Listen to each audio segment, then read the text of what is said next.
Okay, so we have just seen the declaration, okay, and the include directive. The include directive is used to include one JSP page in another or one HTML page in another JSP page. We can include either HTML or even JSP page using the include directive. Just we go for include directive. Okay, just directive symbol will be @ @ include means it is include directive. Okay, file equal to JSP page. Okay, and include directive. If we include another JSP or HTML using the include directive, that inclusion is a static inclusion, just because that happens in the translation phase, which is prior to compilation. If some action is performed at the time of compilation or even before compilation, then it is said to be static action.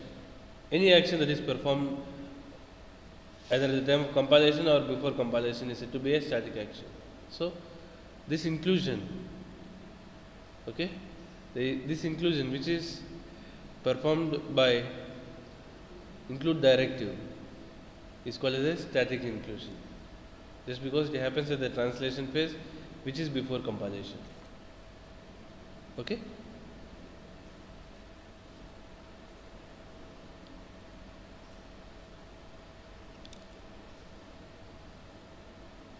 understood what include directive will do and what is the process, how it will happen, how the JSP content of the child will be included in the parent.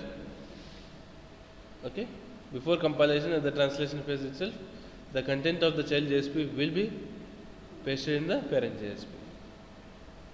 That's how it happens. Now, the second directive is page directive.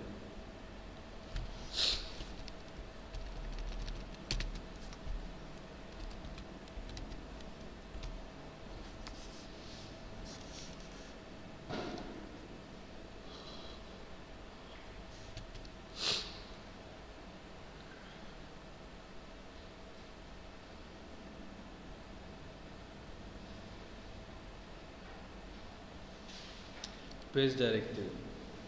Page directive has several attributes. Okay. Include directive has only one attribute, that is file. Page directive has several attributes. Each and every attribute is used for a specific purpose that we will discuss.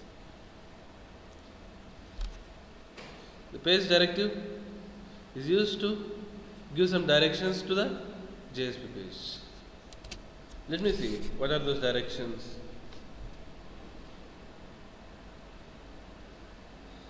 Let's consider that in the scripted portion we are using like this.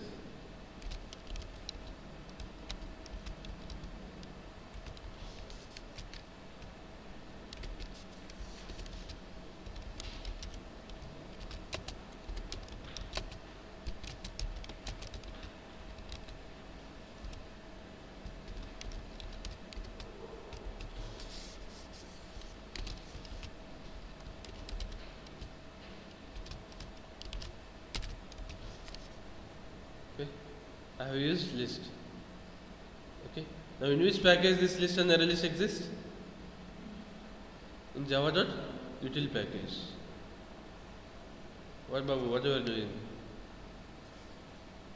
You don't know this? You don't know collections?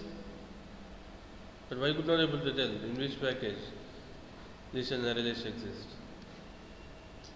What is the quality of learning that you have here? See, I am creating a array list object. Now let me try to compile this. Okay, let me try to execute this JSP page so that it will be automatically compiled.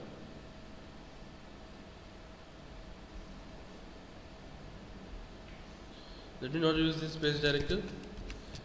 In the scripted portion, let me try to create a array list object. Okay. Let me try to start the server.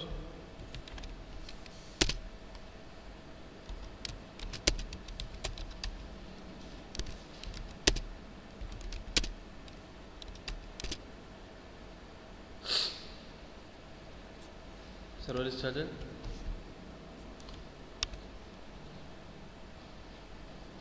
So it's telling that country cannot be resolved just because we remove the inclusion process. Now let me remove this. Just because earlier we included another JSP, so country was available. Now we did not include another JSP. Now it is telling that list cannot be resolved to a type and array list cannot be resolved to a type just because they are not imported. Now how we can import? Okay, how we can import other entities in a JSP page? Means we use directives.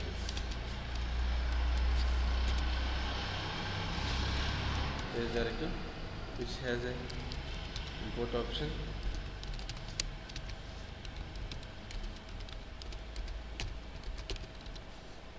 Okay, if you want to list import multiple entities, separate them by commas. So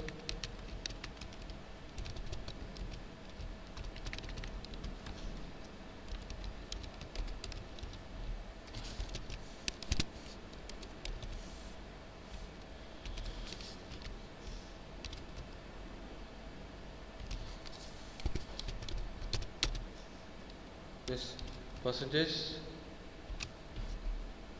percentage at the rate directive name attribute.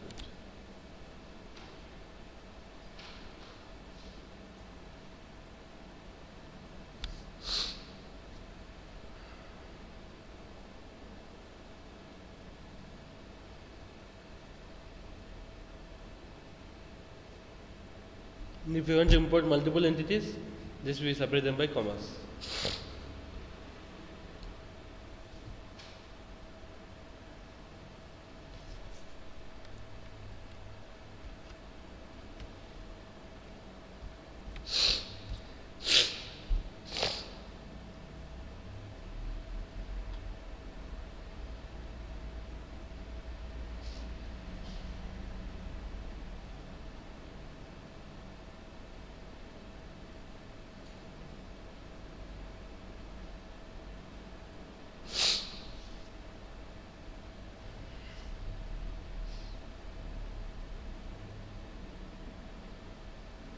Understood? Just use the use the page directive and the import attribute to import entities into the JSP page. Understood? So let me try to refresh this page. So this is refresh automatically. This is compiled just because we have imported the JSP page. And let's see where this content goes. The generated servlet.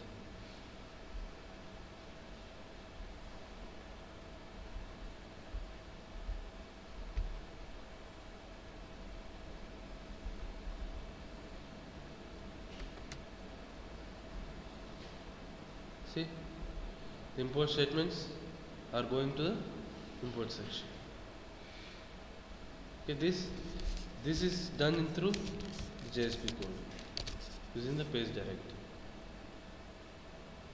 Understood? And the page directive import attribute will be used to import entities.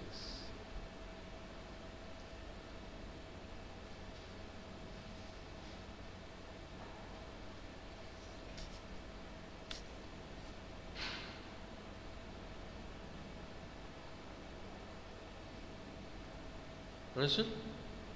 So there are several attributes in the page directive like buffer, which will you want to specify multiple attributes, you need to use multiple page directives.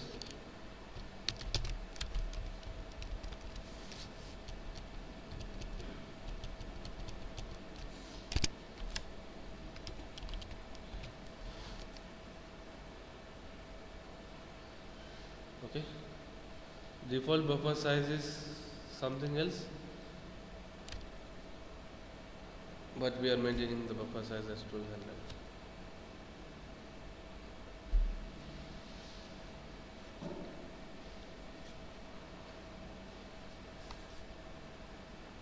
Okay, now let me try to refresh the page.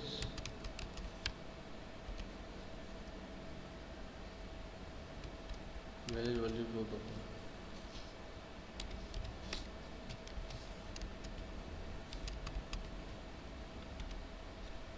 So I have given the buffer as 1200 KB.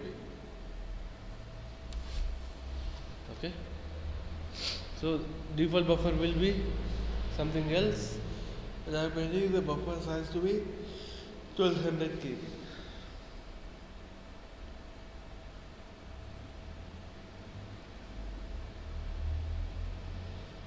And just we can maintain the content type.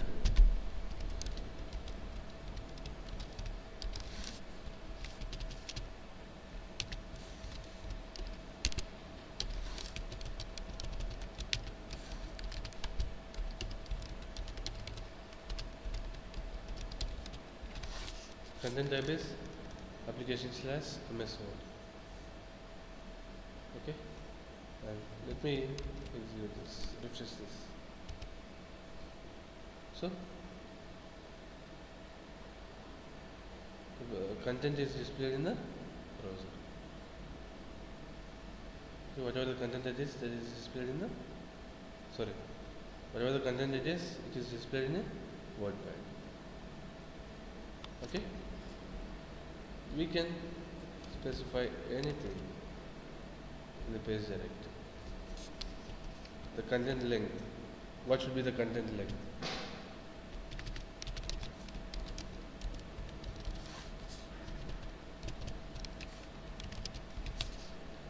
Okay.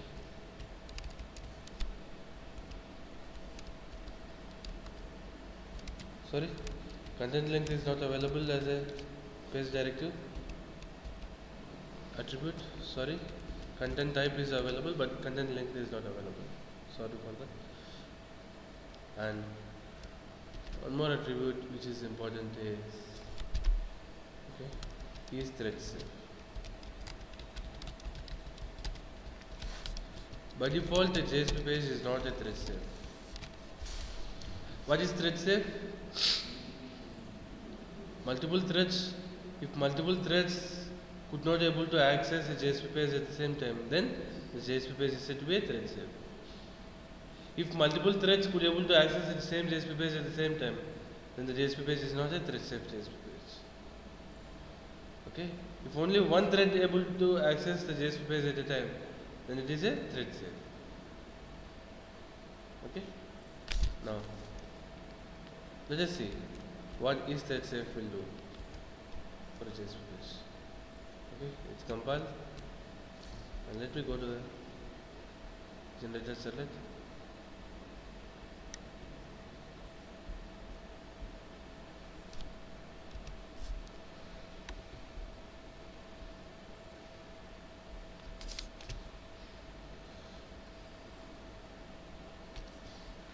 By default, a JSP page is not a thread safe. If you want to make a JSP page thread safe, you should make is thread safe equal to true. And by default, even a servlet is not thread safe. If you want to make a servlet as thread safe, okay? If you want to make a servlet as thread safe, we should implement that servlet with a interface, which is named as single thread model. Let's take a sample servlet class.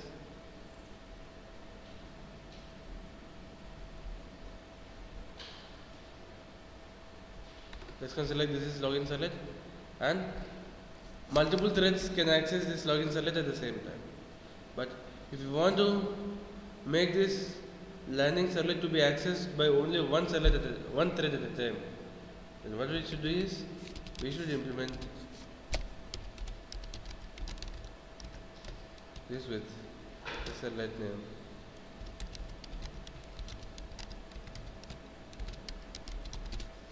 Single thread model, which exists in the same package, javax.servlet package. Okay, and This single thread model is a marker interface. Like clonable, serializable, single thread model is also a marker interface.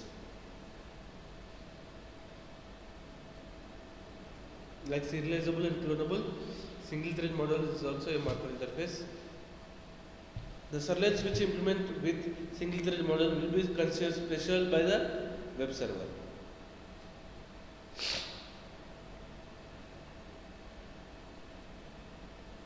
The servlets that implement a marker interface single thread model will be considered special by the web server. So the web server will process the request in such a way that only one request will go to the server at a time. So one request will go to the servlet at a time.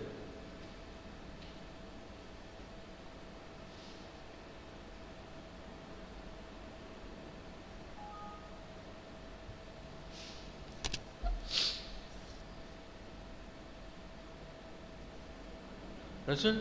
So, if a servlet implements a single thread model, okay, then that servlet cannot process multiple requests at the same time. Request processing should be done one after another, sequentially. Okay?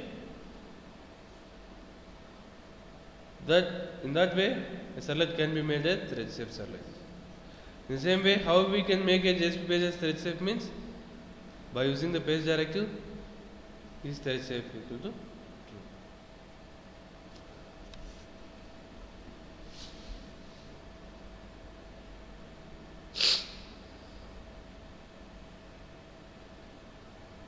Okay. And by default, the JSP page is not an error page, so only 8 implicit objects will be available for a JSP page. If you want to make a JSP page as an error page,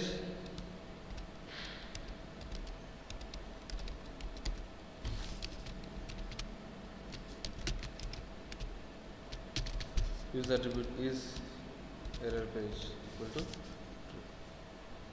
Then if the page directive is error page attribute is true, then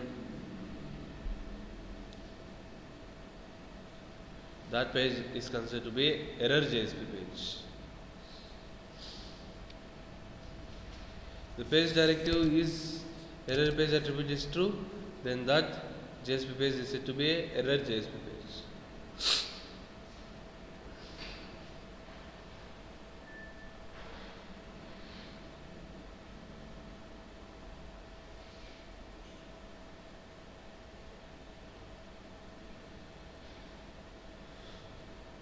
Okay?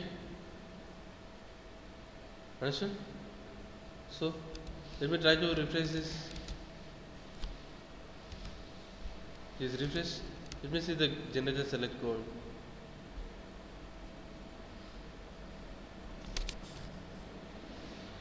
This is the list of implicit objects.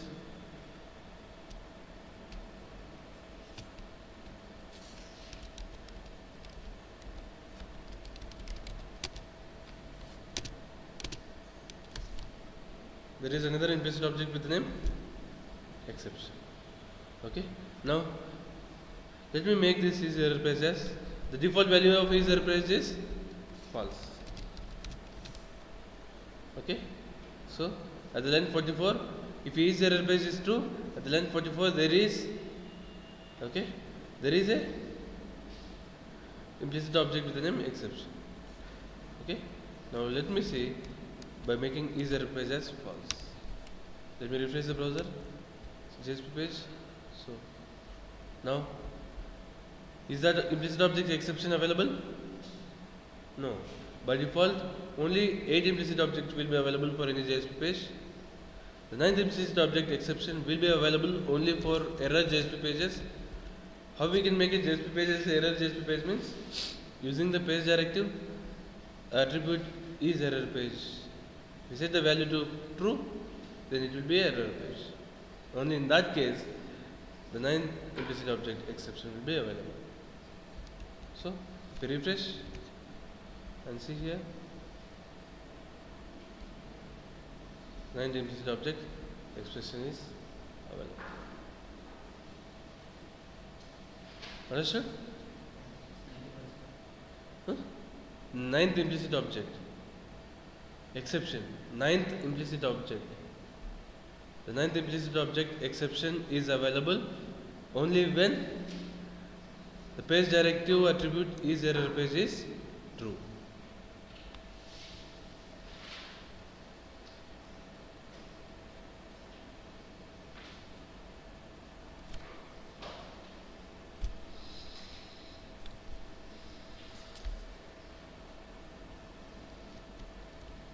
Okay, and by default session will be managed in any JSP page. If you want to disable the session, we'll make this flag as false. By default the session flag will be true, so that session management will be done in any JSP page. But if you make the session flag as false, then session management will not be done in the JSP page.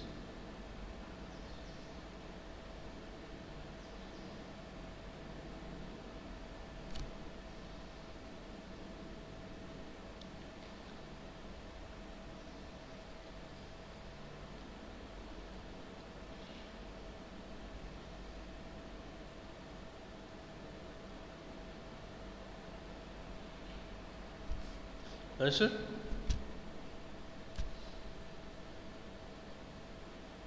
So, if you try to refresh the page, and if you see here,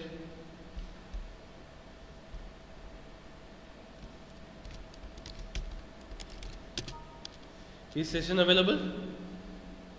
Is the session implicit object? Try to find some content with session. Is session available? No. Now, let me make the default value. The default value of session attribute is true. That means the session is available. By default, session is available. But if you want to disable the session for any JSP page, then we can achieve through page directive session attribute.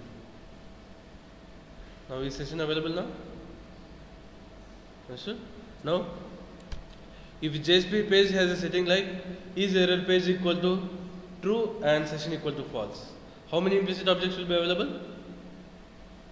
If a JSP page has a setting is error page equal to true and session equal to false, how many implicit objects are available? 2. What? Total how many implicit objects are available? The possible implicit objects are 9. What I am asking is, if the setting is in such a way that session equal to false and is error page equal to true, then how many implicit objects will be available? Session equal to false and is error page equal to true.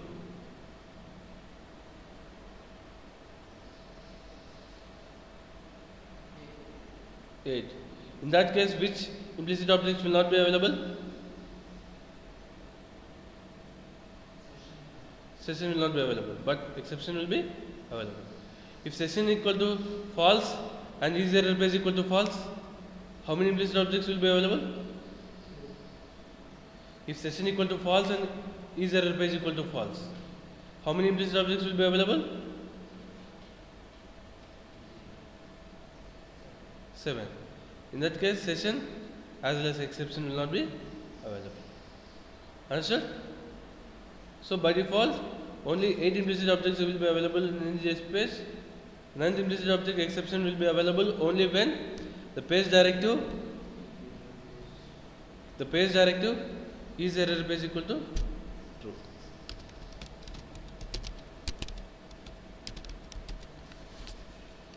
By default, error page value is false, so that JSP page will not be error page by default. If you want to make a JSP page as error page, then set the flag is error page equal to true. Then the 9th implicit object exception will be available. Now if we try to refresh the browser, then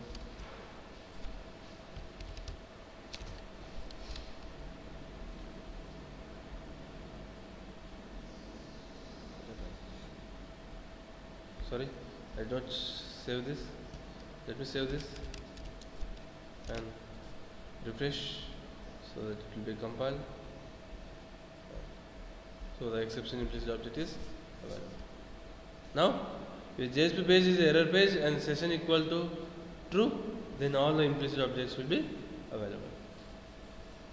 If JSP page is error page and session equal to false, then in that case, are all the implicit objects available? This JSP page is error page and session equal to false, then the session implicit object will not be available. If JSP page is error page and session equal to true, then are all the implicit objects available? Yes. Just because session equal to true will make the session implicit object available. Is error page equal to true will make the implicit object exception available. Understood? Yes? Sure? Exception implicit object will be available only for error pages. How we can make a JSP as error page means just use the page directive is error page equal to true. Understood? So there are several attributes in the page directive. You can search in Google like attributes in page directive. Okay, you can get the list of attributes and their values. But these are the most important, frequently used attributes in the page directive. Understood? And the next directive that we have is, we have discussed include directive, we have discussed page directive. The next thing is Taglib. The third directive is Taglib directive. Okay, there are three directives available: include, page, and Taglib. These are the three available directives: include directive, page directive, and Taglib directive.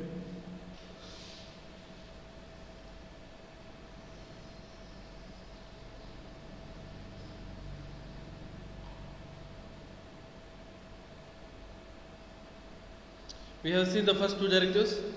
Let me show you the third directive, Taglib. Okay, any directive will be used with the same syntax: less than, percentage, @ directive name. Okay, directive name and the list of attributes. The Taglib directive has two attributes.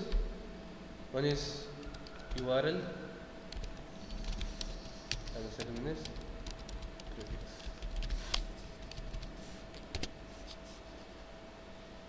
Okay, and Taglib directive will be used, okay, to import the third party tags. Taglib directive will be used to import the third party tags into the JSP page. Taglib directive will be used to import third party tags into JSP page.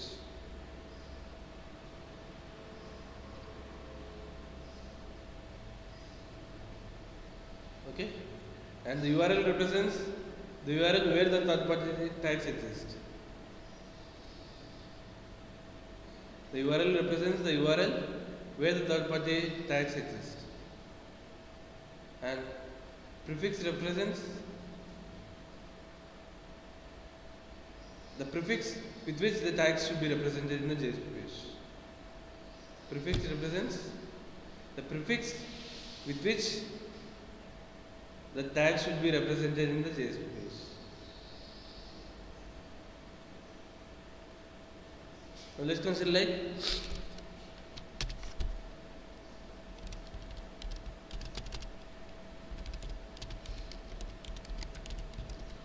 this is my URL where the tags are located, and I'll use prefix as HCU.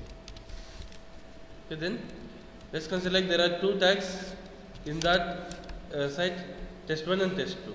If I want to use the tag, then what I do is HCU colon test1 like this. Understood? So with the prefix colon tag name. Okay, like this in the same way.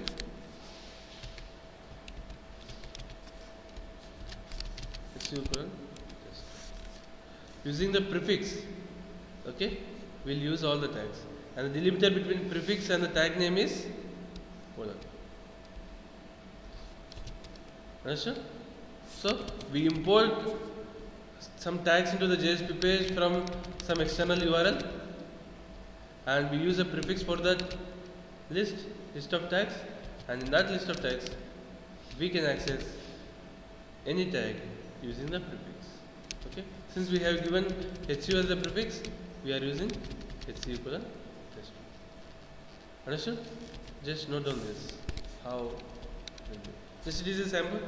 This is not the exact URL or exact scenario, but this is a sample how we should use the tag name.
Understood? So these are the things. These are few things about this scripting elements, and there is one more scripting element which is expression. Okay. Just the expression is used to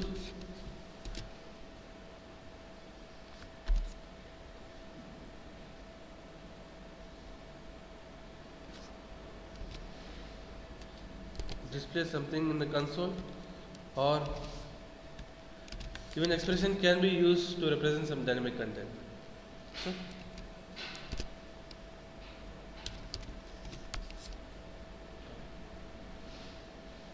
just expression can be used to print some content in the browser, as well as it can be used to represent some dynamic content. Okay. Going forward in the coming classes, we can come to know the exact usage of expressions. Okay, but right now, make it in order like expression can be used to print information in the browser, as well as it can be used to represent some dynamic content.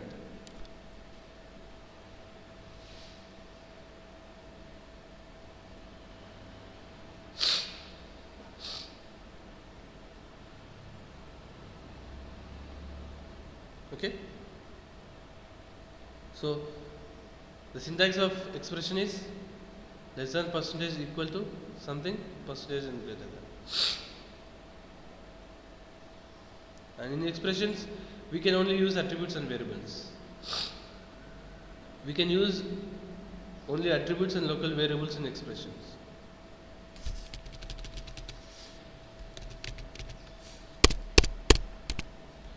We can use only attributes and local variables in expressions.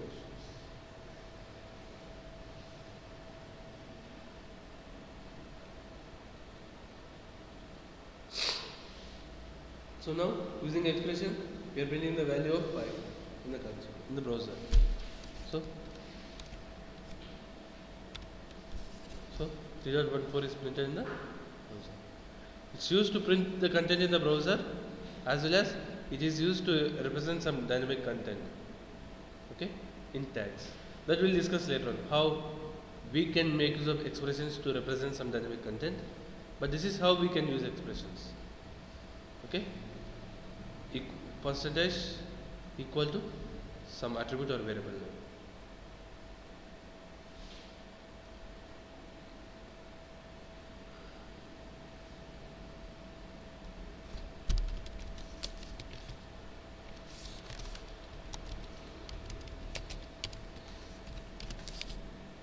Let me see whether we can use expressions for methods. Okay. Yes. Even we can use expressions with methods.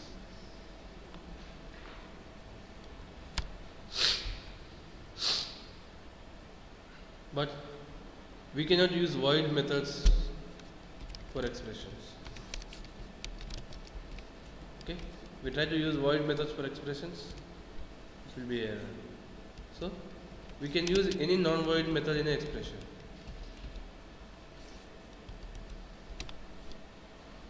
We can use any non-void method in an expression.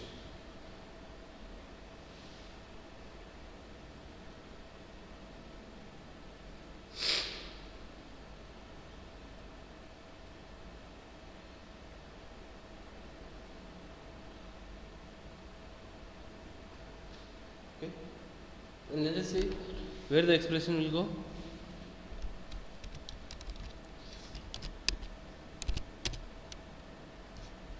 This expression will go to out.print method. Okay, expression will go to out.print method in the underscore JSP service.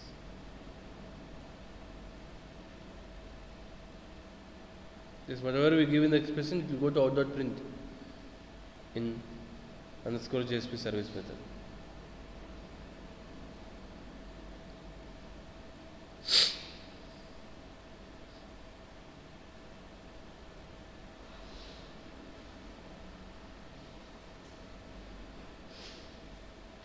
So this test we have called from expression. So that expression content is printed here in the underscore JSP service method.